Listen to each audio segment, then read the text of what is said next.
Welcome to Lunch with Legacy Leaders, a weekly talk show with local and national thought leaders discussing issues impacting the Black community. Now introducing our host, Miss Anne Marie Sorrell. Good afternoon, everyone, and welcome to Lunch with Legacy Leaders. I'm your host, Anne Marie Sorrell, President and CEO of the Mosaic Group. I hope you all have missed me as much as I've missed you. I'm so happy to be back with you this afternoon and moving forward. So today, before we get started with our broadcast, I want to thank our sponsors for making this broadcast possible. Thank you to Demesman and Dover Accident Attorneys, AARP, the Florida Lottery, FAMU Mary, and All of Us Research Program at the University of Miami Miller School. If you have been following the elections, which is coming up, you know that there's so many candidates running for this upcoming primary, August 23rd, which is less than 2 weeks away. It's a very important primary for all of our state, but definitely for different local positions. And today I'm joined by Corey Smith, who is a candidate for Palm Beach County School Board Member, District 7. Welcome, Mr. Smith. How are you? I'm good. How you doing, Ms. Sorrell? I am wonderful. So happy to have you on Lunch with Legacy Leaders. I believe this is your first time as a guest, so welcome. It is. Thank you. Thank you. I'm happy to be here. Thanks for having me. No problem. So just a little bit about your background for those who may not know. You've been an attorney, an education attorney for over 20 years, and you've served as an attorney for the school district, associate general counsel for 7 years. You've been involved in Palm Beach County for pretty much all your life, from my understanding. Yep. And you're a Morehouse man as well. Absolutely. And so many other things. So I want you to just, before I dive into it, instead of me reading your bio, why don't you tell the audience who are listening a little bit about your background and what brings you to running for school board member, District 7? Well, you mentioned some of my background already. I'm a proud product of the Palm Beach County school system, born and raised in Riviera Beach. I've lived here all my life, outside of the 7 years for Ford Morehouse, 3 University of Florida College of Law. Other than that, I've been a Riviera Beach resident. I've never lived anywhere else outside of Riviera Beach. So, I'm a District 7. I like to call myself a District 7 kid because not only was I raised in District 7 on both ends of the county, because my mom is actually from Delray, where I just left actually. And so I grew up down there on the weekends. I always say, I grew up in Riviera, but I grew up in Delray on the weekends because we would visit my family down there. My educational background, I've already stated that, but, I don't know where this got in me. I can't tell you. I always say that I attribute it, and this is why I'm really tough on hip hop artists, because the power of culture is huge, especially on children. I know because, Public Enemies, It Takes a Nation of Millions to Hold Us Back came out when I was in 12th grade. And up to that point, I hadn't been well versed in Black history. I knew some things. Both of my parents are my mom's only high school educated. My dad was older and never made it past middle school. So learning Black history in hip hop music sparked something in me.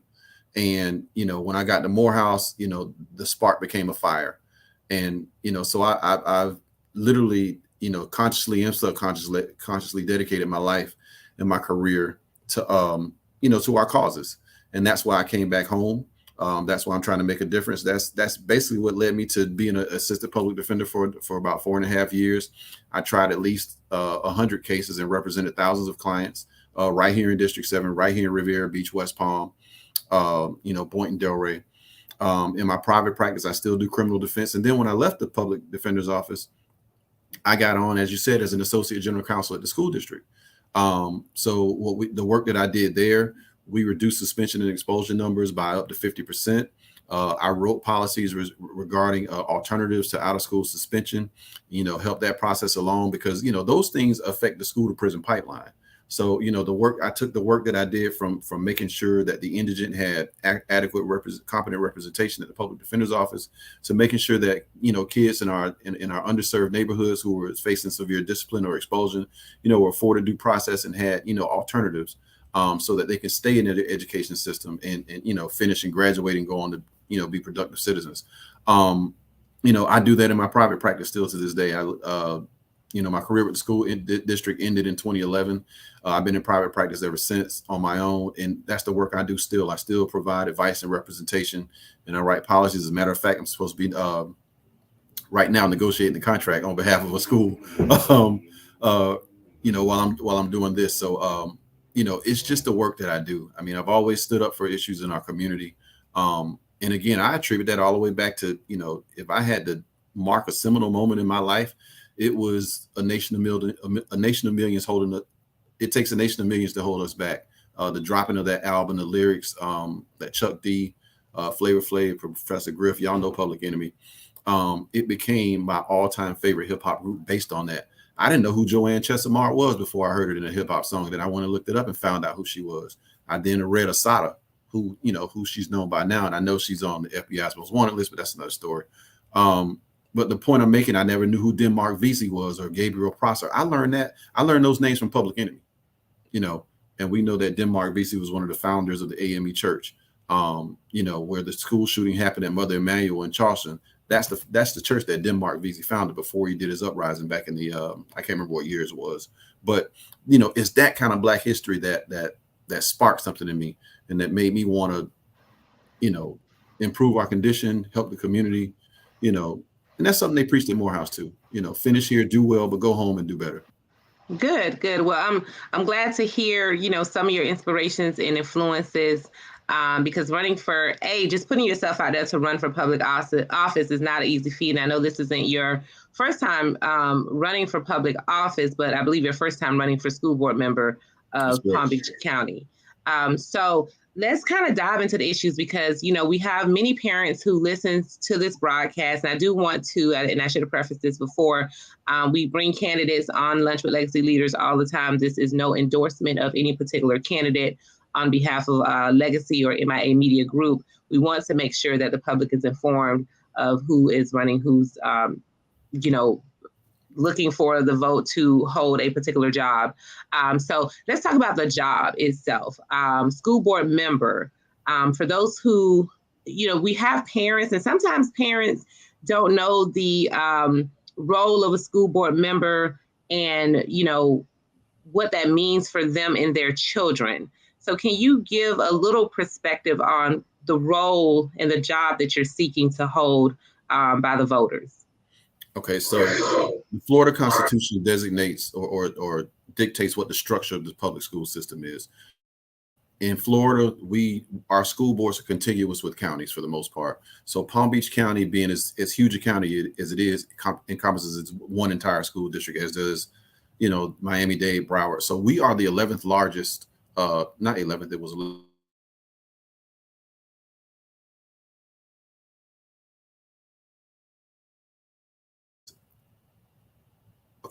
over 27,000 employees. We're the largest employer in Palm Beach County. What the school board is, it's the governing body over the entire district. It comprises 7 members, and they're elected from single member districts. Single member meaning the only people who can vote for that board member are people that live within the geographic boundaries of the district, which is set out by the school board. They set that out and vote on those districts. About 20 some odd years ago, District 7 was created. District 7 encompasses the coastal communities in Palm Beach County and the traditional Black communities in Palm Beach County. So that means Riviera Beach, West Palm Beach along the Australian corridor, all the way out to Haverhill. And then it scoots the coastline down US 1, Lake Worth, Lantana, Boynton, Delray. Then it opens up on that Atlantic corridor where traditionally Black Delray is. It's a majority minority seat, but there are a significant number of white and Hispanic, constituents in that district too. So what the school board does is it actually votes and sets policy for the district that's supposed to be then administered and implemented by the superintendent and its staff, and his or her staff. So, my vote is one vote of 7. But we get a lot of things done because what I would bring to the position is advocacy on behalf of not only all students in Palm Beach County and the employees, but specific to District 7, because District 7 has specific needs. it's historically been an underserved portion of Palm Beach County by all systems, and the educational system is not, exempt from that. So, I take that into consideration, understanding that, and then, I'm planning on, continuing some of the good work that Dr. Deborah Robinson has done, and then expanding upon it through my own lens. So I hope that answered the question a little bit. Absolutely. So, another question. This year, and even since the pandemic, school board members have been under attack for implementing certain things like masks in schools. But then even from a legislative standpoint, there are different, mandates that have come down from the state, from quote unquote, don't say gay, to people want to know how, even though there is no CRT in our schools, but critical race theory and so many other policies, different books, banning of different books. What's your stance on these different policies that have come down from the state, the legislation that the governor has signed into law? And what's your stance on them, number one? And is there anything that you can do about it, or as a school board member? Okay, I'll just take a couple notes. So, in my stump speeches, I always talk about public education being under attack. Public education is the foundation of any functioning democracy, because an educated populace can make informed decisions about who should lead them. And when the population is not educated, they make poor decisions. We've seen that in recent times. So, with the Governor DeSantis and the legislature, they've done, some serious damage to public education under the guise of parental rights. They put things in benign terms to make it seem palatable to the public in general. When you really examine what they're trying to do, they're banning books. They're trying to change the type of history that's taught so that it's, palatable to a certain population, while ignoring the history of the people that the negative parts of it affected. They're marginalizing the LGBTQIA community under the guise of parental rights, not even considering the fact that suicide rates are going to go up. The effects of that bill is going to be that student suicide rates are going to go up because children feel marginalized. They don't want to be outed by their teachers. And I don't think the teachers should be even put in that situation where they have to out a kid. They've attacked unions' right to collectively bargain, because they were trying to change the way that that unions collect their dues.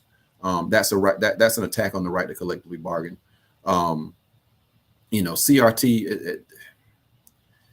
We know that, as you said, we know it's not being taught in public schools. I'm an attorney, been practicing law 24 years, as you said, 20 years as an educational attorney. I had a course that would be called CRT my third year in law school. And all it was an examination of the case law involving racial cases like Plessy v. Ferguson, Brown v. Board of Education, Dred Scott, the Croson cases, the Bakke cases. The Bakke case. It was like any other law school course from a racial perspective. So it basically examined the rationales and the facts and the opinions of different Supreme Court and lower court cases surrounding issues of race. Going all the way back to the inception of this country, and quite frankly, before then. So we know that's not being taught in public schools, or at least public K-12 schools. It's not even taught in college. It's generally an elective that's given in the third year of law school. So it's not being taught. We can have a separate conversation about its validity or invalidity, but it's not being taught, so it's not an issue. That phrase or that acronym has been used to demonize the teaching of frankly Black history. I saw an article I think it was out of Escambia County, where a teacher, I think yesterday, was lamenting the fact that they were asked to take out books that had Martin Luther King in it, that had other just generally historical Black figures in it, because it was offensive. So, where are we going in this country and in this state when you have that kind of thing? And I call that the slow road to fascism, because when you can erase a people's history, you then can go back to dehumanizing them, quite frankly. And we know where that's led in the past, and we can't repeat that history. So, what would I do about it? So, I don't think that any of these laws are constitutional, quite frankly, under a strict scrutiny standard. So, I'm somebody who, when I get on the board, I'm going to support, frontal attacks to the validity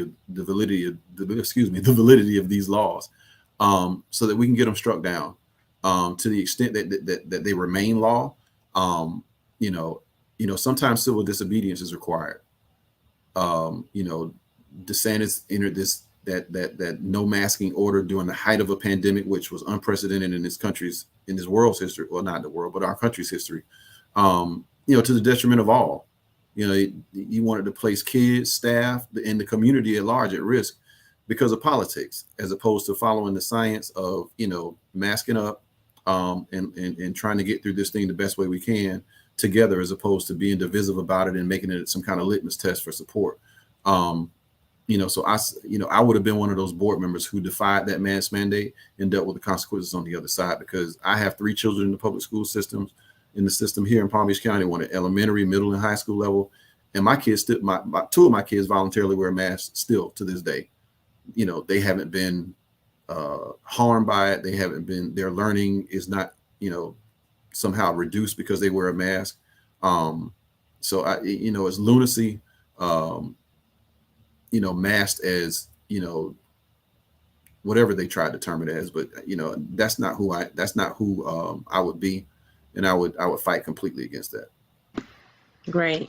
So let's talk about some of the things that you are, outside of these state issues or these state mandates that have come down. And it's good to hear that you will fight, against these things, because, and it is, and there will be consequences, especially if this governor is reelected. We saw that where he, penalized school district members, school board members across the state, particularly in South Florida, politically, of course, for their, standing up against these different mandates. So let's talk about, from a localized level, what's your commitments? And there are 2 other candidates in this race. So what separates, voters need to know what separates you from anyone else, and what are you really committed to fighting for? We talk about equity in education. What does that even mean? And how does that play into, what you're willing to stand up and fight for Palm Beach County students? Well, I have several. Can you hear me? Okay, I have several core commitments. I'll talk about 3 of them. I talk about the school to workforce pipeline, because what I'm trying to do is address specific needs in our community that we can start working on day one. Because the issues that are in public schools have to be fixed as quickly as possible. Parents don't. I'm a parent. I've been a parent in the school system for 17 years. We don't have time for us to try to figure out remedies that take years to be enacted. So I'm going to hit the ground running, working on these issues from day one, so that we can get these things implemented, so that parents can send can have these options for their kids. So when I talk about the school to workforce pipeline, 25 years or so ago, we entered an MOU with the Palm Beach State College, or back then Palm Beach Community College, where we basically gave away our technical and career academies. What that did is that it put, you had to finish high school and then get that kind of training. I want to bring it back to where we opened up North Tech again, South Tech, which is a school that I worked at. I forgot to tell you, I was a teacher for about 1.5 years, right after college, before law school, but anyway, in an at-risk program right down in South County in Boynton Beach, at South Tech, and West Tech. I know West Tech is up and running, but we want to bring career and technical academies back to Palm Beach County, so that kids can earn what we call stackable credentials that they can take directly to the workforce if they don't want to go to college, or if they're going to college or a technical or a trade school or whatever, they can stack upon those credentials and become industry certified right out of high school. So those are things that's one thing that we can do immediately to help kids, not only get their education, but find a way in life, find a way to support themselves if they're not trying to go to college. 2, we talk about improving the schools, right? In District 7, there's been criticism of the level of performance of schools, but when we talk about equity, we know that District 7, like I said, encompasses some of the poorer communities on the east side of Palm Beach County, not excluding the Glades, and they can't be forgotten about. But that's not this race. But so what we do is that we enact systems that address these historic inequities. So when we talk about school improvement, we got to look at, we talk about everything from pre-K all the way up to high school, meaning we don't just focus on the formula by which we grade schools. That's a formula that we know that's been used to sell real estate in South Florida, not necessarily improve the lives of the students that we serve. So I talk about student-focused school improvement, meaning this, and from an equity standpoint, that means, meeting kids where they are and blessing them according to their needs. So that means when you're in elementary school or even pre-K, the pre-K system is mostly private. It's not, we don't govern that. We do have some pre-K centers in schools throughout the county, but the vast majority of our kindergarten students come from private pre-K facilities. So what we have to do is find creative ways to help them find funding so that they can improve their curriculums, improve pay for their teachers, so that they can improve the level of service they give to pre-K kids, so that when they come to kindergarten, they're more on par with their more affluent cohorts. So that's pre-K. On the elementary school level, when we talk about, Riviera Beach, West Palm Beach, the schools in the quote unquote inner cities there, which quite frankly tend to be blacker areas, we are still segregated. We got to stop running away from that and meet it head on and then deal with it, as opposed to just, paying lip service to these issues.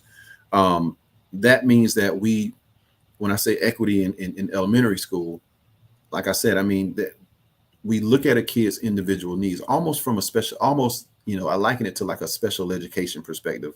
Like every kid's needs an education plan that caters to their specific needs. We don't know what these children are coming to school, from. Some kids don't eat. Some kids, school is the only place where they get some kind of structure in their lives. So we have to make sure that we're addressing those needs and then engaging the kids so that they can engage in the education. That's one of the hardest things for teachers to do. And they'll tell you that is that when students are disengaged, they're not going to, there's nothing that you can do to make them participate. When we engage them and find what touches the heart of that kid and engage that kid participates in his or her own education. And when we do that on a large scale basis across the entire school, the school grades naturally raise because student achievement goes up. When student achievement goes up, the school grades raise. So, I want to do it in that order as opposed to focusing on the formula by which we give schools a grade of A through F and then addressing those very small areas where we can improve by 1 letter grade or 2 letter grades or what have you. It's time out for that part. We need to focus on the actual kids in their education. And so, and that means offering more higher level math courses in elementary so that kids can get to, algebra 1 or what have you by the time they finish middle school, so that when they get to high school, they're in higher level math, geometry, trig, algebra 2, calculus, and then go on into, if they're in the STEM fields, they can progress, through that. So that's what it looks like in a nutshell. One other aspect of equity is bringing back veteran teachers to our Title I schools. Title I is basically the federal law that governs, poor is the federal line for poverty, basically. And so, in Title I schools, we have more of these challenges because it's more challenging. Teachers tend not to want to be in those Title I schools. So we have to incentivize veteran teachers to come back to Title I schools and actually work in them, because those are the teachers that are most experienced, that can better deal with some of the challenges that the kids may face. And then, we can improve their achievement through the use of veteran teachers. And then veteran teachers mentor newer teachers so that we can have, that progression instead of, a lot of times you find Title I schools being dumping grounds for what principals like to deem poor teachers or teachers that are not on their favorite list. We got to stop that kind of thing. So, that's what equity looks like in a nutshell. There's a whole lot more we can do. We can talk about, but that's a deeper dive that involves a lot of research-based stuff. I know there's a book or an article called The Educational Debt that's talked about because the education system is historically underserved our communities, and therefore there's a debt buildup that needs to be repaid. But again, that's a longer conversation. Absolutely. Thank you for that. So I want to just switch gears to teachers and other workers. We know that, oh my God, over the last year and a half, the cost of living has skyrocketed in South Florida, Palm Beach County in particular as well. and teacher pay, not to mention all the other faculty, staff at schools and other, just everyone who makes the school run, has also been an issue for many years. So what are your solutions when it comes to making sure not only teachers, but other support staff that works at the schools have adequate pay to support their cost of living, especially with these various increases that are happening from food to gas to housing? And housing was already an issue when it comes to affordable housing. Yeah, and it's not just teachers. It's across a lot of professions, but specific to the educational workforce. As an outset, I don't like to distinguish between teachers and other categories of employees because it pits them against each other. I also talk about when I say attack on public education, one of the things that's been used to attack public education, quite frankly, is underfunding. We are the third largest state in this country by population. The only states that are larger than us are California and Texas. It's California, Texas, Florida. I think in that order in terms of population. We are the 49th. We are 49th in per pupil in spending on education. That's atrocious, and it's abhorrent, and it's frankly embarrassing. But what that does is that it makes us have to crunch down on so many things that we can't pay teachers what they deserve. So, we've lost teachers because of that. As you stated, the cost of living has risen astronomically, and that plus all the other burdens that's been placed on the educational system has forced people to leave, quite frankly, for greener pastures. Greener, frankly, meaning more money. So we've got to, and that's why I talk about when I say vision, you got to have vision. You have to know, historically what's happened in this state in order to frankly address it. So it's number one, it's a Tallahassee problem. We can't immediately address Tallahassee, so we have to do something here locally. And what's been going on here in recent years is that we've increased our tax burden, quite frankly, with the referendum, different things we've done here in the school system. And I support those because until we can get Tallahassee fixed, which is not an easy lift, we have to do something here locally. So I support, digging a little deeper in our pockets in terms of property taxes to, or the referendum to make sure that we have, funding for the positions we need. You said a lot there. So go back through some of that, because I want to address a few things you said. Well, it's more about, how do you, I know it's most of it is at the state level for teachers, but how do you support or create policy around making sure that faculty and staff have what they need to live in this, So environment? we got to get super creative. I said the local funding, it's not required local effort, but it's just more local effort because we already meet our required local effort burden. But, if we increase our local effort, that helps. But we got to get creative, right? So one of the things I support doing, there's talk about if we have surplus property that we're building schools on, we talk about putting housing there that is accessible to the educational workforce at a discounted rate. I'm okay with that. I'm okay with, one things I said I would commit to is working with the business community and other municipalities and townships in this county to grant quote unquote veteran type benefits to our educational workforce.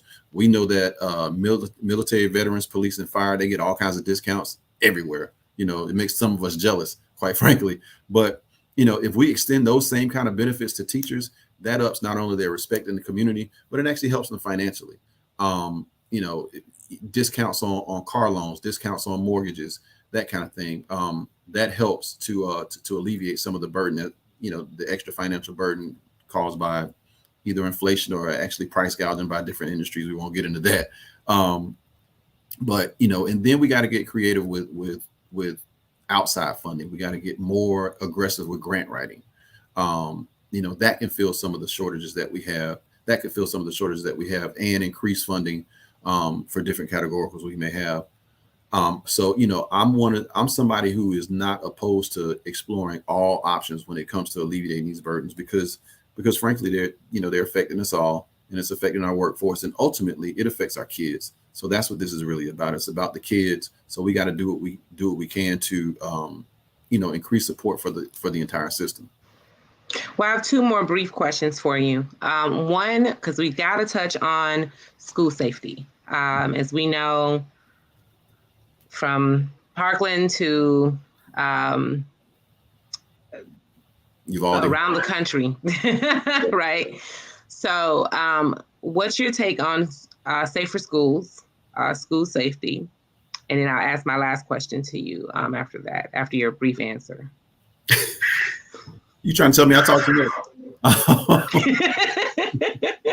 So briefly, I mean, so when we talk about school safety, the idea that anybody is against, increasing school safety is lunacy. So I wouldn't think that any candidate would be against school safety. Is how do we accomplish it in the most economical and effective means, quite frankly.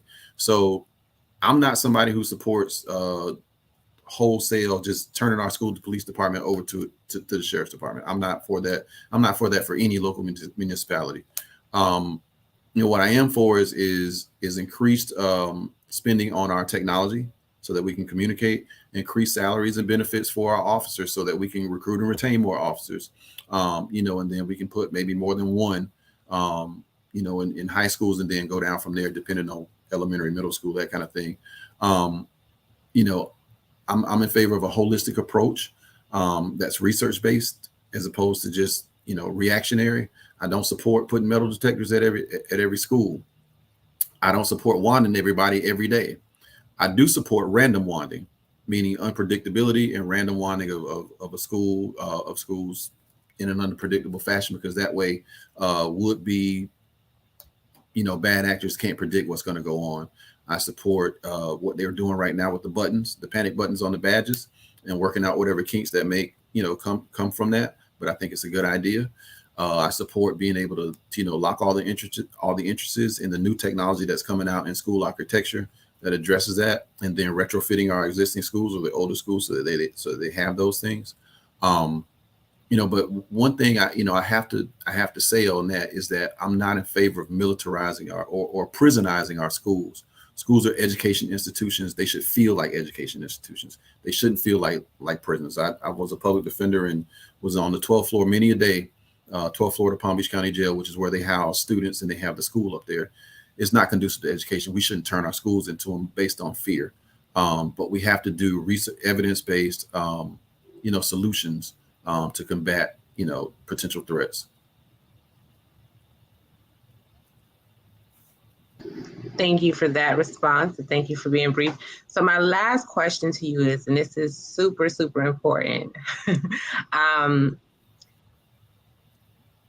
Many people run for office and they get elected and they forget all these commitments that they talked about. And sometimes special interests get to them, special interest groups get to them. And I know one of the things I can say for sure, the person who currently holds this seat, who's no longer going to run, Dr. Deborah Robinson, she, in many instances, has been the lone voice for Black children in Palm Beach County schools. And it may not have been pretty in many cases. I'm pretty sure she made a lot of enemies in that regard.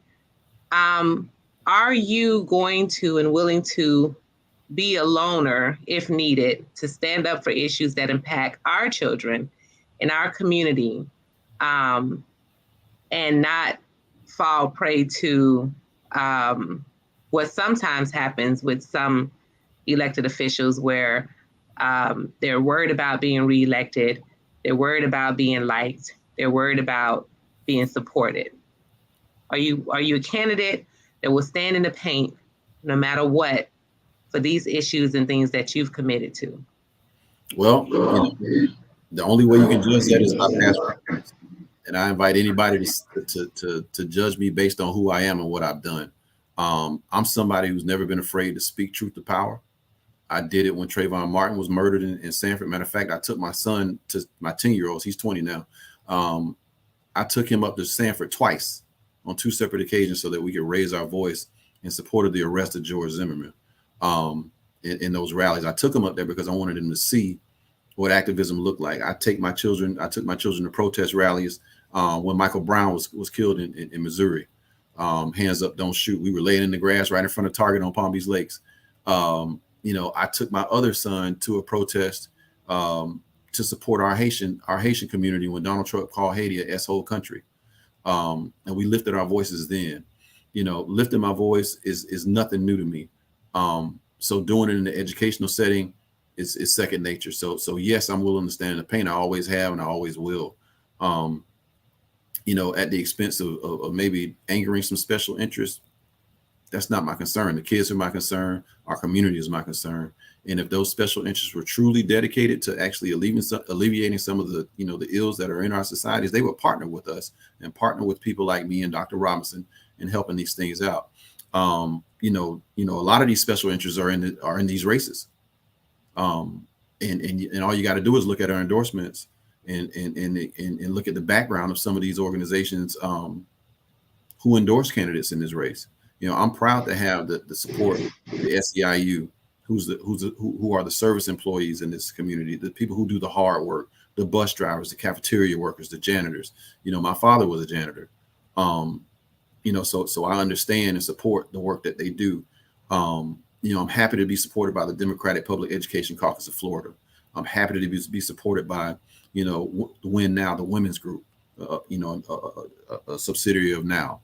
I'm happy to be supported by the LGBTQ Alliance in Palm Beach County because they know that I'll stand up for the marginalized and those of us who've been put upon by society. I don't have a problem doing that. Again, that's who I am. That's who I've always been. And again, my life's work has shown that. That's why I was assistant public defender for those years, because I felt like I needed to come home and I needed to serve the community in that capacity to make sure that my brothers and sisters who were, who may have made some poor choices in life and got themselves involved in the criminal justice system were treated fairly. It's not about, they make changes in their lives on their own, but while they're in that system, they're treated fairly and equitably by the system. And I fought hard and I still fight hard to this day to make that happen. I fight hard right now in my private practice to make sure that students are served well by our educational system. I negotiated one of the largest charter operators out of Florida about 10 years ago in my private practice, not while at the school board, but in my private practice. That company was preying on black and brown kids throughout this state.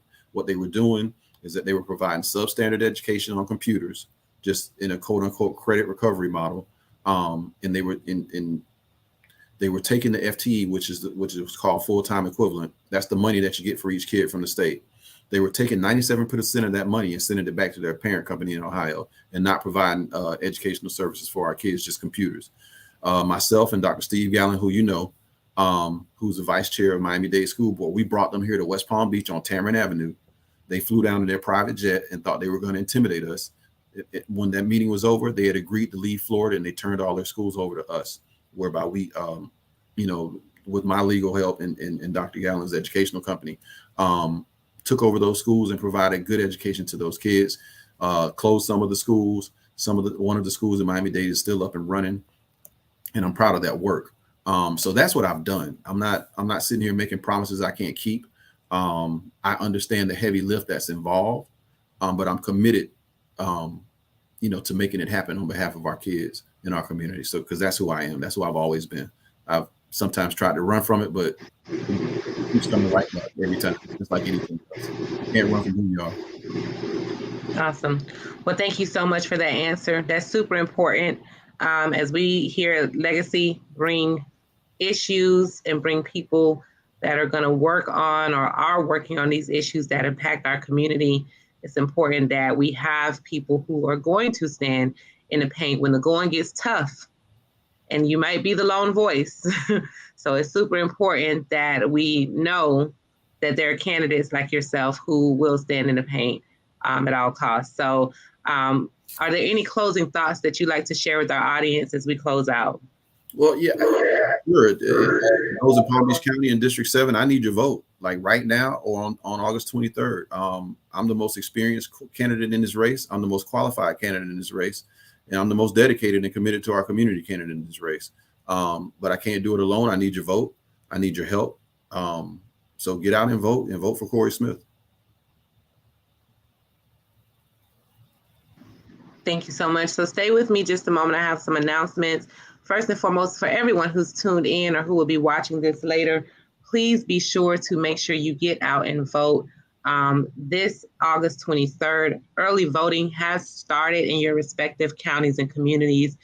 We have a lot on the ballot this primary election, from the Democratic candidates as well as those candidates running for different offices such as Commissioner of Agriculture, State Attorney, Attorney General, Finance, as well as the U.S. Senate is on the ballot.